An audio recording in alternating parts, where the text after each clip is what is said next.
whenever you are out of position, the timing of your life is going to be off. I said, whenever you're out of position, the timing of your life. That's why you could be somewhere. I'm not even talking about relationship right now. You could be in a church where God told you to come on over here to this church. Yeah.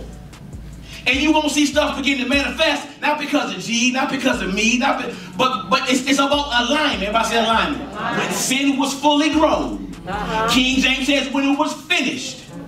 As a result of it, the sword came into David's house, and it messed up him for the rest of his life.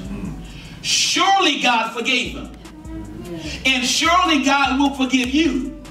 Watch this. You can make one bad decision, be forgiven, but that decision can mess you up for the rest of your life. Satan is after your vision. So the first thing they do is poke his eyes out. So now he can no longer see. Then, watch this, then Satan wants to put you in bondage. They put Samson in prison. They poke his eyes out and put him in prison. They poke his eyes out and put him. A forbidden relationship is designed to poke your vision out and get you in bondage. It's designed to poke your vision out and get you in bondage. Amen. Most people, especially believers, especially who? Believers. Especially believers, don't really know what sex is all about.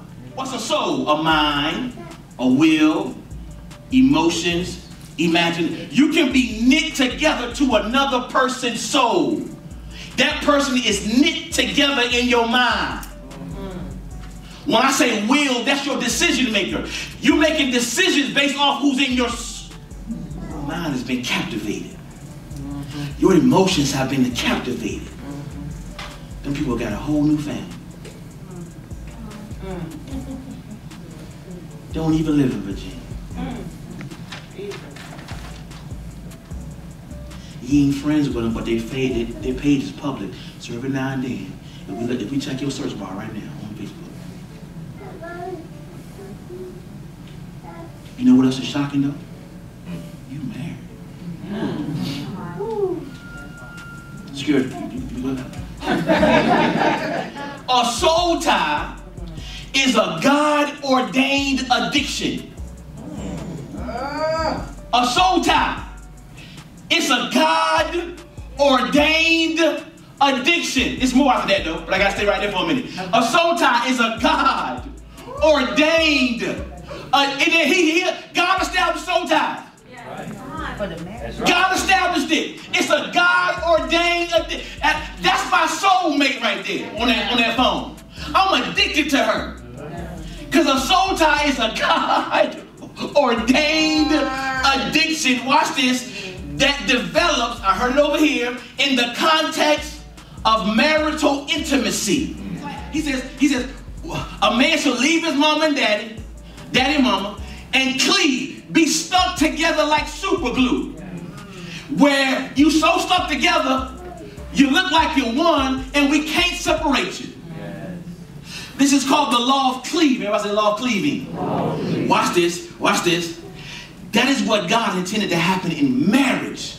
That is what God intended to happen in marriage. That is what God intended to happen in. You got to ask yourself, how many people are you glued and stuck to like super glue, crazy glue, gorilla glue? That girl way in Mississippi and you still stuck to her in your soul. Yeah.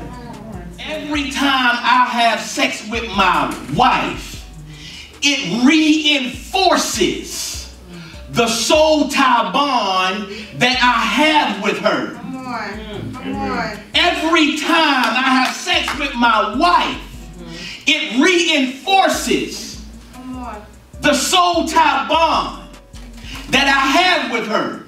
This is why married people should be having sex outside of medical conditions and outside of this. But married two people who ain't got no issues, you should be having, because it reinforces the soul tie bond.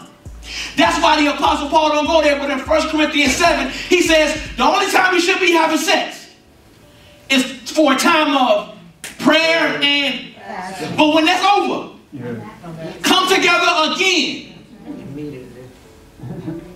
Let Satan tempt you. It all makes sense now. So it's really demonic. If ain't nothing wrong with y'all health-wise, it's demonic to be walking around your house and not having sex. Come on. Before your revelation days, before your saved days, maybe even before your married days, don't that boy had a soul tie on you? You knew he was crazy. He have him on in your tight, but he put that thing on you right. Mars, have him on in your tight, put that thing on you right. You were doing all kind of stupid stuff. And you wake up in the morning like, what am I doing? I'm so tired. You at work, you ready to cry.